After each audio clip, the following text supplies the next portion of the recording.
नमस्कार, मैं doctor Anshumala Chandanagar, assistant professor, department of economics, government VIT PG autonomous college, Durg Chhattisgarh से हूँ। इस वीडियो में हम लेबर वेलफेयर इन इंडिया या भारत में श्रम कल्याण डिस्कस करेंगे। कंटेंट्स इस प्रकार है: meaning of labour welfare, features of labour welfare, constituents of labour welfare, need of welfare work in India, welfare work in India, and lastly, weaknesses or reasons of failure of labor welfare work in India. Let's start with meaning and features of labor welfare. श्रम कल्याण का अर्थ विभिन्न व्यक्तियों द्वारा विभिन्न अर्थों में लगाया जाता है। यद्यपि इसकी जो इम्पोर्टेंस है या इसका जो ऑब्जेक्टिव्स है वो सारे देशों में समान है, पर वो डिपेंड करता है कि उस देश की, उस नेशन की जो इकोनॉमिक कंडीशंस कैसी हैं, वहाँ का इंडस्ट्रियलाइजेशन का लेवल कितना है, और उस हिसाब से श्रम कल्याण वहाँ पर उसका अर्थ लिया जाता है। अंतर्राष्ट्रीय श्रम संघ, इंटरनेशनल लेबर ऑर्गेनाइजेशन के द्वारा दिए गए डेफिनेशन का अगर हम देखें तो श्रम कल्याण से आशय ऐसी सेवाओं और सुविधाओं को समझना है जो कारखाने के अंदर या निकटवर्ती स्थानों में स्थापित की गई हों, ताकि उनमें काम करने वाले श्रमिक स्वस्थ और शक्तिपूर्ण परिस्थितियों में अपना कार्य कर सके और अपने स्वास्थ्य तथा नैतिक स्तर को ऊंचा उठाने वाली सुविधाओं का लाभ उठा सके। सीधी सी बात है, जो इंटरनेशनल लेबर ऑर्गेनाइजेशन का डेफिनेशन है उसको देखने के बाद हमको एक चीज समझ आती है कि ये लेबर्स के बेनिफिट, लेबर्स के वेलफेयर और उनके फैमिली मेंबर्स के वेलफेयर के से रिलेटेड एक टास्क है। हम उससे निकालते हुए उसके कंक्लूजन ड्रॉ करते हुए डेफिनेशन से कुछ फीचर्स लेबर वेलफेयर के देख सकते हैं।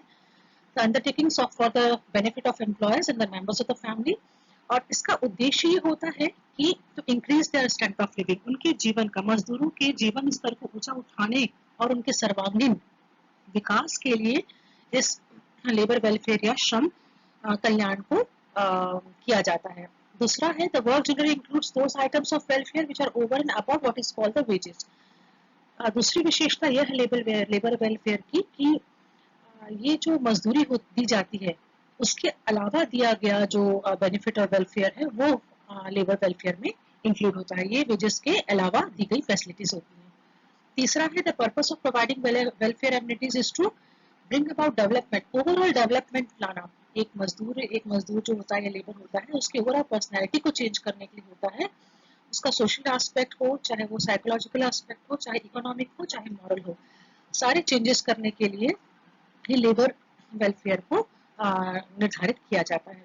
अगला है labour welfare is a very broad term, बहुत व्यापक स्तर पे इसका बात की जा सकती है। ये सोशल सिक्योरिटी, सामाजिक सुरक्षा को भी इंक्लूड करता है, जैसे कि मेडिकल एड है, क्रचेस प्रोवाइड कराना है। जैसे कोई लेबर है जो महिला है तो वहाँ पे अगर उसके छोटे बच्चे हैं, उनके छोटे बच्चे हैं तो उनके लिए क्रचेस का फैसिलिटी प्रोवाइड करना पर्टिकुलर एस्टेब्लिशमेंट के अंदर, कैंटीन्स रहना, रिक्रिएशन एंटरटेनमेंट के कुछ साधन जरूर होना वहाँ पे, रिक्रिएशन रिक्रिएशन के लिए वहाँ पे कुछ संसाधन होना, हाउसिंग है, एडल्ट एजुकेशन है, ट्रांसपोर्ट फैसिलिटी है फ्रॉम वर्क टू होम। ये दोनों जो है अंदर के या बाहर की और अंदर के दोनों की चीज़ों से रिलेटेड वेलफेयर की हम बात कर रहे हैं, इसलिए हम इसको व्यापक टर्म में बात कर रहे हैं, ब्रॉड टर्म में बात कर रहे हैं। तो ये जो सुविधाएं हैं श्रमिकों की सेवा और समाज सेवी संस्थाओं द्वारा प्रदान की जाती हैं, और ये मजदूरी के अलावा दी जाने वाला लाभ होता है। Coming to the next slide, constituents of work. हम देख लेते हैं कि श्रम कल्याण का जो कॉन्स्टिट्यूएंट्स है वो क्या क्या है। वेलफेयर वर्क, ये दो भागों में विभाजित किया हुआ है। जो वेलफेयर वर्क होता है, लेबर वेलफेयर वर्क, वो दो भागों में विभाजित होता है हमेशा। पहला होता है welfare work with in the factory, इस फैक्ट्री के अंदर पे श्रम जो है उसका श्रम जो है कल्याण का कार्य, और दूसरा होता है welfare work outside the factory, बाहर जो कार्य है उससे संबंधित। हम देख लेते हैं कि welfare work with in the factory के अंतर्गत कौन कौन सी चीजें हैं। जो एक एस्टैब्लिशमेंट है उसके अंतर्गत, उसकी बाउंड्रीज के अंदर या उसके अंदर देने वाले जो फैसिलिटीज हैं या जो प्रोविजंस हैं उनके बारे में हम बात करते हैं। सबसे पहले साइंटिफिक रिक्रूटमेंट प्रोसीजर, ये बहुत इंपॉर्टेंट है। बहुत सारी जो एस्टैब्लिशमेंट्स होती हैं या छोटी छोटी फैक्ट्रीज होती है वहाँ पे साइंटिफिक तरीके से रिक्रूटमेंट नहीं होता, इसीलिए मजदूरों को परेशानी का सामना करना पड़ता है, इसलिए उनका वेलफेयर प्रॉपर नहीं हो पाता है। साइंटिफिक रिक्रूटमेंट प्रोसीजर से ये होता है कि जिस अगर बहुत ही प्रॉपर तरीके से उस प्रोसीजर को फॉलो करें रिक्रूटमेंट के, तो जो वर्कर्स होते हैं उनको सब तरह की फैसिलिटी प्रोवाइड की जाती है वेलफेयर के एस्पेक्ट से, और इसलिए बहुत इंपॉर्टेंट है। दूसरा है क्लेanलीनेस, लाइट, एयर, ये सारी एस्टेब्लिशमेंट के अंदर इस तरह की प्रोविजंस होने चाहिए कि वहाँ पे साफ सफाई हो। हम लोगों ने इसके पहले जो स्लाइड्स हैं उसमें जो हम लोगों ने अधिनियम पढ़े हैं जो लेबर से रिलेटेड, लेजिस्लेशन से रिलेटेड, उसके अंतर्गत हम लोगों ने इसको बहुत सारे डिटेल में डिस्कस किया है। क्लेanलीनेस होना, लाइट होना, एक अच्छी हवादार वहाँ पे एरिया होना, ताकि स्वास्थ्य में बुरा प्रभाव नहीं पड़े मजदूरों के। इंडस्ट्रियल ट्रेनिंग एंड एजुकेशन, जो एंटरप्रेन्योर है उसका ये कर्तव्य बनता है कि वो जो अपने वर्कर्स हैं, लेबर्स हैं, उनको इंडस्ट्रियल ट्रेनिंग दे और साथ साथ उनको एजुकेशन प्रोवाइड करे इंडस्ट्री से रिलेटेड। इसके अलावा मेजर्स टू अवॉइड एक्सीडेंट्स बहुत इंपॉर्टेंट है, क्योंकि एक मजदूर जब फैक्ट्री के अंदर, एक एस्टेब्लिशमेंट के अंदर काम करता है तो उसका जो पूरा परिवार है उस पर निर्भर होता है, और उसका जो सुरक्षा, उसकी सुरक्षा जो है वो बहुत ही ज़रूरी है। तो ये एंटरप्रेन्योर का काम है कि जो एंटरप्रेन्योर का काम है और उस मजदूर का भी काम है कि वो बहुत सारे ऐसे तरीके अपनाए जाए जिससे कि जो एक्सीडेंट्स है उनको मिनिमाइज किया जाए या अवॉइड किया जा सके। Coming to the welfare work outside the factory, जो बाहर कार्य है उसमें पहला है जनरल एजुकेशन। अगर मजदूर पढ़ा लिखा होगा, शिक्षित होगा, तो कहीं ना कहीं उसके विचारों में परिवर्तन आएगा और वो बहुत ही पॉजिटिव तरीक़ा से सोचकर उस एस्टेब्लिशमेंट के लिए, उस ऑर्गेनाइजेशन के लिए और अपने देश के लिए ज़रूर अपने कर्तव्यों का पालन करेगा। प्रोवाइडिंग शेल्टर एंड फूड, बाहर जो वेलफेयर वर्क है उसमें आता है कि जो मजदूर हैं उनके लिए घर की व्यवस्था करना और खाद्यान्नों की व्यवस्था करना बहुत ज़रूरी है। इसके लिए ये किया जा सकता है, देखिए जो मजदूर होते हैं वो जनरली आसपास के गाँव से होके रिलोकेट होते हैं, शहरों की तरफ आते हैं, तो उनके पास शेल्टर रहने के लिए व्यवस्था नहीं होती है जब वो शहर में आते हैं तो काम के लिए। तो ये बहुत ज़रूरी है एक एंटरप्रेन्योर के लिए कि वो उनके जो मजदूर हैं उनके लिए शेल्टर के लिए, उनके उनके घर के लिए, उनके रहने की व्यवस्था को प्रायोरिटी दे। फूड है जैसे कि जो राशन वाली शॉप्स होती हैं या ऐसे कुछ शॉप्स रहे जहाँ पे उन्हें कम कीमतों में, कम दामों में फूड अवेलेबल हो जाए। मेडिकल फैसिलिटी की बात करते हैं यहाँ पे, मेडिकल फैसिलिटी प्रोवाइड कराना। परिवार में मजदूर को कुछ प्रॉब्लम है, उनके परिवार को कुछ प्रॉब्लम है, तो आसपास जो एस्टेब्लिशमेंट है उसके आसपास कहीं ना कहीं उन्हें मेडिकल फैसिलिटी प्रोवाइड हो जाए। एंटरटेनमेंट एंड इकोनॉमीज बहुत ज़रूरी चीज़ है। एक काम करने के बाद में और थकने के बाद में बहुत ज़रूरी है कि एक एंटरटेनमेंट का कोई सोर्स हो इन मजदूरों के पास में। इकोनॉमीज मतलब इस तरह का प्रोविजन रहे कि वहाँ पे मितव्ययता हो, वहाँ पे फालतू खर्च जो है वो अवॉइड किया जाए। Coming to the next slide, need of welfare work in India. भारत में श्रम कल्याण की कार्य की आवश्यकता, इसको हम देख लेते हैं। भारत में श्रम कल्याण की आवश्यकता जो है आप देख सकते हैं, इंडस्ट्रियल पीस मेंटेन करने के लिए, औद्योगिक शांति, to create responsibility, to make services attractive, compulsory part of industrial management, mental revolution, and last is increase in work capability and social merits. एक करके हम इसको डिस्कस कर लेते हैं। सबसे पहले हम देख लेते हैं इंडस्ट्रियल पीस। श्रम कल्याण औद्योगिक कल्याण की व्यवस्था में सहायक होते हैं, क्योंकि जब कोई श्रमिक इस बात को समझ लेता है कि वे सेवा योजक और राज्य उनके ही कल्याण के लिए अनेक सुविधाएं प्रदान कर रहे हैं और योजनाएं जो है चला रहे हैं, तो उनके मन में एक स्वस्थ भावना पैदा होती है और औद्योगिक संबंध जो है मधुर होते हैं, और इस तरह से इंडस्ट्रियल पीस जो है वो कायम होता है। दूसरा है टू क्रिएट रिस्पॉन्सिबिलिटी, श्रमिकों में उत्तरदायित्व में वृद्धि होना, to create responsibility among the laborers।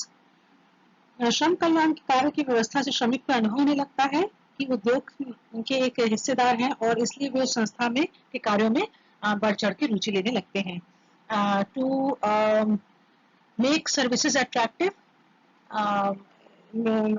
सेवकों और सेवाओं को आकर्षक बनाना, जिससे औद्योगिक संस्था में कल्याणकारी की योजना लागू होती है। जिस भी संस्था की बात हम कर ले, वहाँ अगर सेवाएं जो है बहुत अच्छी हो, आकर्षक हो, तो ऐसी स्थिति में जो है श्रमिक जो है वो वहाँ काम करना पसंद करते हैं और उन्हें बहुत आसानी से इस तरह से एक स्थायी श्रम शक्ति जो है वहाँ मिल जाती है उस पर्टिकुलर एस्टेब्लिशमेंट में, उस पर्टिकुलर ऑर्गेनाइजेशन, इंस्टीट्यूशन में। Compulsory part of industrial management, compulsory part होता है एक मैनेजमेंट का जो वेलफेयर वर्क है इंडिया में, क्योंकि जो मजदूर होते हैं वो बाहर से आए होते हैं और उनके पास रहने की व्यवस्था नहीं होती, खाने की व्यवस्था नहीं होती है, तो मैनेजमेंट का ये जिम्मेदारी, ये रिस्पॉन्सिबिलिटी होती है कि वो इस चीज को बहुत ही प्रायोरिटी में ले और मजदूरों के हित में कार्य करे। मेंटल रिवॉल्यूशन, ये एक तरह का मेंटल रिवॉल्यूशन जब हम बात करते हैं तो जब कभी भी आप किसी के लिए अच्छा सोचे, किसी के लिए बेनिफिट के लिए अगर कोई ऑर्गेनाइजेशन या सरकार काम कर रही है, तो कहीं ना कहीं उस मजदूर के दिमाग में, उस मजदूर के मन में है जो विचारों का के विचार बदलते हैं और इस तरह से आप बोल सकते हैं कि वो जो है कहीं ना कहीं विचारों का एक रिवॉल्यूशन आप बात कर सकते हैं। Increase in work capability and social merits, कल कुशलता में वृद्धि, कल्याण कार्य से श्रमिकों की जो कार्य क्षमता है उसमें वृद्धि होती है, उनका मानसिक और बौद्धिक विकास होता है और उनकी कई परेशानियां दूर होती हैं। और इसके साथ साथ सोशल मेरिट्स जैसे कि बात करते हैं, कैंटीन की अगर व्यवस्था है, श्रमिकों के लिए स्वच्छ और संतुलित भोजन है, तो श्रमिकों के स्वास्थ्य में सुधार आता है, उनके लिए मनोरंजन की अगर व्यवस्था है तो उनकी जो बुरी आदतें हैं वो छूट सकती हैं। तो एक आदर्श चरित्र जो है उभर के आता है और जो कि उस ऑर्गेनाइजेशन और और उस देश के लिए जहाँ अभी हम यहाँ पे अपने भारत की अगर बात कर रहे हैं तो वहाँ कहीं ना कहीं आर्थिक विकास में बहुत बड़ा योगदान होता है। अगला देख लेते हैं हम लोग labour welfare work in India. बहुत इम्पोर्टेंट एस्पेक्ट है ये लेबर वेलफेयर का। भारत में श्रम कल्याण का जो प्रारंभ है वो 1914 से 17 के जो महायुद्ध हुआ था उस दौरान ही यहाँ पे भारत में श्रम कल्याण के कार्य जो है शुरुआत हुई बोलना चाहिए। औद्योगिक शांति, ILO जो है इंटरनेशनल लेबर ऑर्गेनाइजेशन, उसका जो दबाव है, उसके प्रेशर के कारण बहुत सारी ऐसी उस समय चीजें हुई जिसकी वजह से इस चीज के कल्याणकारी जो है वो योजनाओं को लाने के लिए, नियम कानून बनाने के लिए विचार किया गया। और हम देख सकते हैं स्लाइड में कि वेलफेयर वर्क जो है इंडिया में, इसका जो क्रेडिट है वो किन किन लोगों को जाता है। सबसे पहला है केंद्र सरकार द्वारा किए जाने वाला कार्य, गवर्नमेंट, सेंट्रल गवर्नमेंट के द्वारा किए जाने वाला कार्य। सेकेंड है राज्य सरकार द्वारा किए जाने वाला कल्याण कार्य, स्टेट गवर्नमेंट के द्वारा जो भी लेबर वेलफेयर वर्क है उसके बारे में बात करेंगे। तीसरा है जो सेवा योजक होते हैं उनके द्वारा किए जाने वाला कल्याण कार्य। इंडस्ट्रीज जो होते हैं वो अपने श्रमिकों के लिए, अपने एम्प्लॉयज के लिए, जो एम्प्लॉयर्स होते हैं उनके द्वारा की गई जितनी भी वेलफेयर एक्टिविटीज है, बेनिफिट्स उनको जो प्रदान करते हैं उसके अंतर्गत पढ़ेंगे। इसके अलावा जो है श्रमिक संघों द्वारा कल्याण कार्य किया जाता है, ट्रेड यूनियंस। उसके अलावा जो सामाजिक संस्थाएं हैं, सोशल सर्विस इंस्टीट्यूशन या NGOs होते हैं या ऑटोनॉमस बॉडीज होती हैं, उनके द्वारा बहुत सारा वेलफेयर वर्क किया जाता है लेबर्स के लिए। और लास्टली है म्यूनिसिपल जो है वो भी अपना यहाँ पे कंट्रीब्यूशन देते हैं लेबर वेलफेयर में। और संयुक्त राष्ट्र संघ भी जो है वो कहीं ना कहीं कंट्रीब्यूट करता है। हम एक एक करके डिटेल में देख लेते हैं इन सबको। सेंट्रल गवर्नमेंट, केंद्रीय सरकार ने विभिन्न अधिनियमों को बनाकर मालिकों के लिए अनिवार्य कर दिया है कि वे इस अधिनियम के अधीन श्रम कल्याण कार्य को अनिवार्य रूप से अपनाएं। कुछ प्रमुख व्यवस्थाएं हैं जिसको हम देख सकते हैं। कोयला खान श्रमिक कोष कल्याण कोष जो है, coal mines labour welfare fund, ये शुरू किया गया था 1944 में कोयला खान में काम करने वाले जो श्रमिक हैं उनके लिए।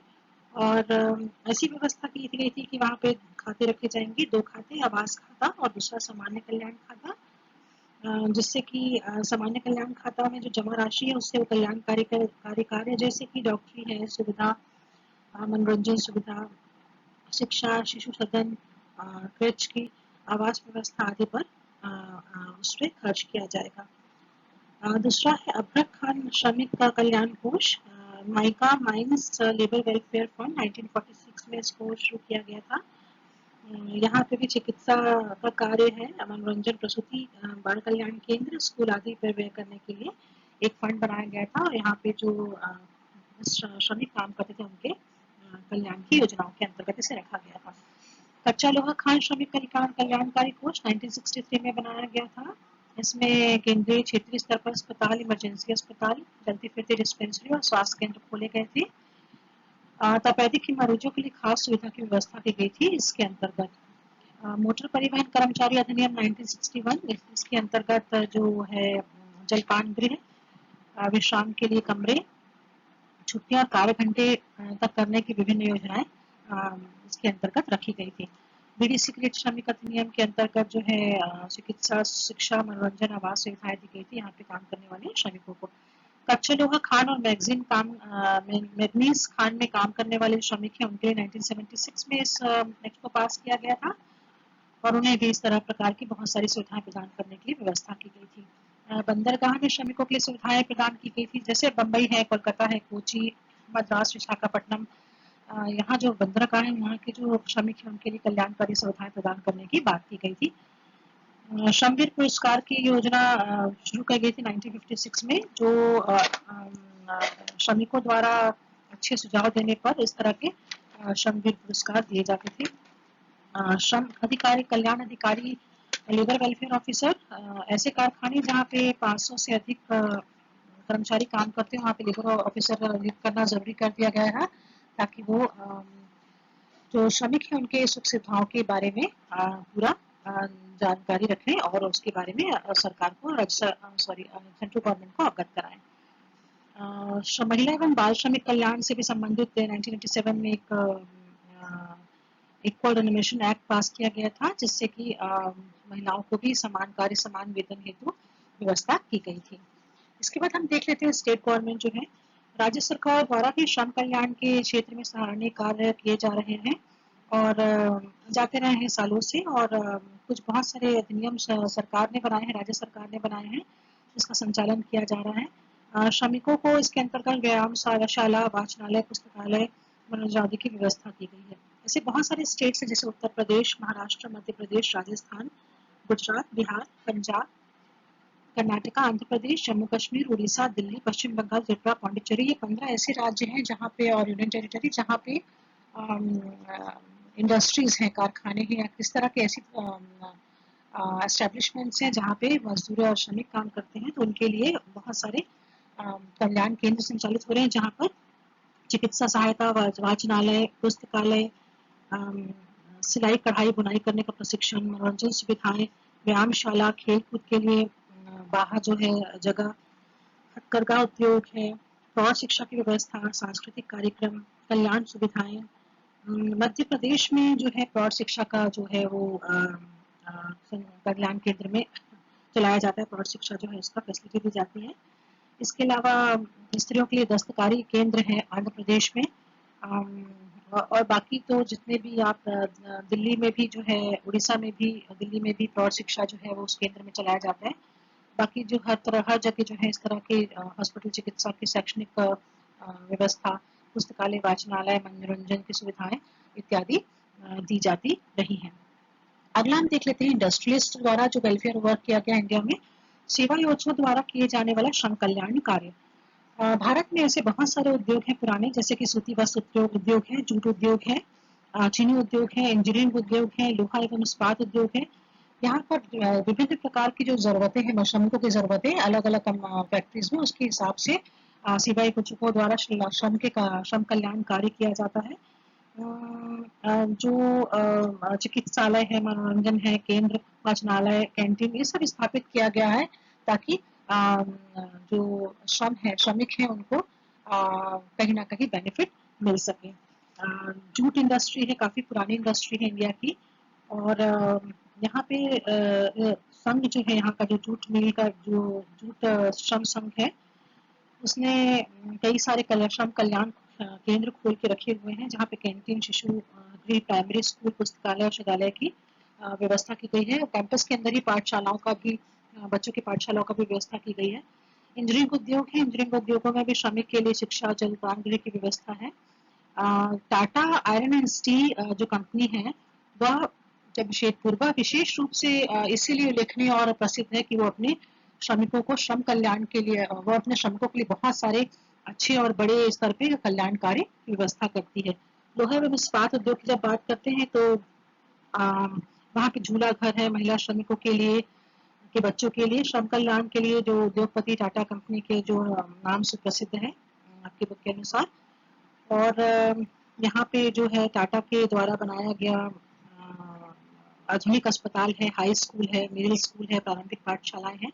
इस तरह से बहुत सारी ऐसी व्यवस्था है जो श्रम कल्याण कार्य को की व्यवस्था के अंतर्गत आती है। अगला हम देख सकते हैं ट्रेड यूनियंस, श्रमिक संघों द्वारा कल्याण कार्य के अंतर्गत क्या होता है। इसमें जो है कई ऐसे श्रम संघ हैं जो कि बहुत अच्छा कार्य कर रहे हैं, बहुत सारे ऐसे हैं जो कि बिल्कुल डल हैं, लेकिन कुछ ऐसे हैं जैसे कि अहमदाबाद टेक्सटाइल श्रमिक संघ है, कानपुर मजदूर संघ है। ये जो है इस संघ ने श्रमिकों के लिए, बच्चों के लिए विद्यालय, लड़कियों के लिए विद्यालय, छात्रावास, छात्रवृत्ति, व्यवसायिक प्रशिक्षण कक्षाओं का व्यवस्था, चिकित्सालयों की व्यवस्था, स्त्री व बाल कल्याण केंद्र स्थापित किए। और इस प्रकार से बहुत सारे ऐसे कार्य हैं जो कि इन श्रमिक संघों द्वारा अपने एम्प्लॉइज के लिए, अपने संघ के मेंबर्स के लिए मदद दी जा रही है। इसके अलावा जो है वो सोशल सर्विस इंस्टीट्यूशन, एनजीओज हैं बहुत सारे ऐसे जो काम करते हैं श्रमिकों के लिए। और फिर म्यूनिसिपल्स भी हैं जो कि ऑटोनॉमस बॉडीज भी हैं जो कि इस तरह की कैंटीन्स हैं, मनोरंजन गृह हैं, अस्पताल हैं जो कि खोल के ओपन करके रखते हैं ताकि मजदूर जो है उनको परेशानी ना हो किसी भी तरह से शहरों में। Coming to the welfare work under 5 year plan, ये हम लोगों ने डिस्कस किया है कि बहुत सारे ऐसे जो काम हैं राज्य सरकार और केंद्र सरकार के द्वारा, उसे हम डिटेल में अपने अगले वीडियो में डिस्कस करेंगे। Coming to the weaknesses reasons of failure of labour welfare work, यहाँ पे हम देख लेते हैं कि कौन कौन से ऐसे प्रमुख कारण रहे हैं जो कि भारत में श्रम कल्याण की सफलता के कारण बने हैं। पहला है भारतीय उद्योगपति व सेवायोजक की बड़ी संख्या कल्याण कार्य करने के प्रति उदासीन है। बहुत सारे ऐसे सेवायोजक एम्प्लॉयज होते हैं जो केवल अपने बेनिफिट, अपने प्रॉफिट के लिए वो काम करते हैं। उन्हें अपने संस्था में, एस्टेब्लिशमेंट में काम करने वाले श्रमिकों के भलाई से, उनके बेनिफिट से, उनके कल्याण से बहुत ज़्यादा कोई मतलब नहीं होता। उनका परम उद्देश्य, उनका जो उद्देश्य होता है वो अपना प्रॉफिट कमाना होता है और उस वजह से वो उसे प्रायोरिटी ना देकर कोई भी कल्याण कार्य नहीं करते हैं, उसे भार समझते हैं। एक्चुअली हमारे देश में श्रम कल्याण संबंधी अधिनियम जो है वो वैज्ञानिक ढंग से पास किए हुए हैं, इसलिए वो पूरी तरह से श्रम कल्याण के कार्य को नहीं कर पाते हैं। श्रम कल्याण कार्यक्रमों के प्रशासन के लिए संस्था के लिए संस्थान कल्याण अधिकारी और इसके बाहर के निदेशालय अपनी भूमिका बहुत अच्छे से नहीं निभाते हैं। बहुत सारे ऐसे कारण होते हैं जिनके कारण या तो जो लेबर ऑफिसर है, वो वेलफेयर लेबर ऑफिसर, वो सही चीज़ों को चीज़ों को सही तरीके से देख नहीं पाता, या फिर कई बार वो एम्प्लॉयर्स उनसे चीज़ छुपा लेते हैं, सक्षम होते हैं, या फिर वो किसी कारण से सही रिपोर्टिंग नहीं कर पाता, तो वेलफेयर का जो काम है वो सही तरीके से इम्प्लीमेंट नहीं हो पाता है। इसके अलावा भारत जो मिल मालिक हैं वो उनमें एक नियोजन और वैज्ञानिक दृष्टिकोण का अभाव रहा है हमेशा से। और सबसे बड़ा कारण हम देख सकते हैं कि धन अभाव, जो श्रमिक संघ काम तो करना चाहते हैं पर धन के अभाव में वो अपने कार्य को, कल्याण कार्य को सफल रूप से नहीं कर पाते हैं और जिसकी वजह से मजदूरों के लिए उनको जो है जो फैसिलिटी प्रदान करना चाहते हैं वो नहीं कर पाते हैं। कुछ सजेशंस हैं इसको दूर करने के लिए, इस तरह की जो परेशानियां अगर आती हैं तो उसको दूर करने के कुछ सजेशंस हैं। जैसे कि वर्तमान समय में श्रम कल्याण जो है बहुत सारी संस्थाओं द्वारा किया जा रहा है, लेकिन ऐसा किया जा सकता है कि जिन सारी बहुत सारी संस्थाएं उनको एकीकृत करके एक ऐसी योजना का निर्माण किया जाए जिसके अंतर्गत सारे श्रमिकों को एक वेलफेयर या बेनिफिट दिया जा सके। बहुत सारे अधिनियम तो बनाए जाते हैं, लेकिन अधिनियम बहुत अच्छे भी होते हैं, लेकिन क्योंकि ठीक प्रकार से लागू या इम्प्लीमेंट नहीं होते हैं, जो उस वजह से भारत में जो है वो लेबर वेलफेयर वर्क जो है वो सक्सेसफुल नहीं हो पाता है।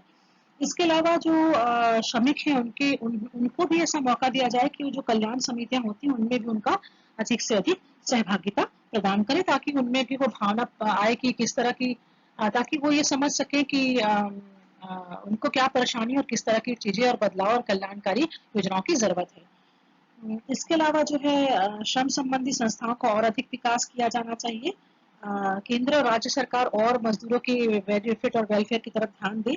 उद्योगपति जो है वो प्रायोरिटी के साथ लेबर वेलफेयर वर्क को ध्यान दें। अधिक से अधिक उनके हितों में कार्य करें और श्रम संगठन भी एकजुट हों और रचनात्मक कदम उठाएं, ताकि किस इनोवेटिव तरीके से लेबर जो वेलफेयर वर्क को कार्य को किया जा सके। इस तरह से हमने देखा कि बहुत सारे ऐसे एस्पेक्ट्स हैं जो कि लेबर वेलफेयर को डिफाइन करते हैं और साथ में उसको सक्सेसफुल या अनसक्सेसफुल बना सकते हैं। मालवीय रिपोर्ट हम अगले अपने वीडियो में डिस्कस करेंगे। Thank you so much.